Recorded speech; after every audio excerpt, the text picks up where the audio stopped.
Səncə niyə insanlar fal, astrologiya və personality testlərə bu qədər inanır?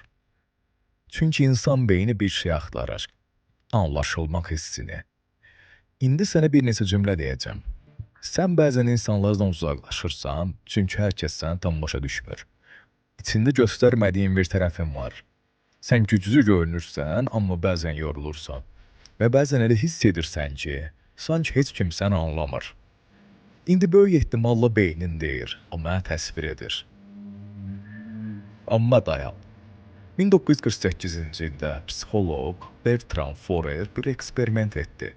Tələbələrə xüsusi hazırlanmış xarakter analizləri verdi. Amma düşündü ki, bu analiz tam onların özünə aiddir. Orta qiymət çox yüksək çıxdı. Amma sonra həqiqət ortaya çıxdı ki, hamıya eyni mətn verilmişdi və o mətn sadəcə qəzetdəki fal yazılarından götürülmüşdü. Bunun adı Barnum effektidir. İnsan beyni ümumi və hər kəsə uyğun cümlələri özünə xüsusi kimi qəbul edir. Amma bəlkə məsələ aldanmaq deyil. Bəlkə insan sadəcə anlaşılmaq istəyir. Və beynimiz ona uyğun cavabı özü yaradır.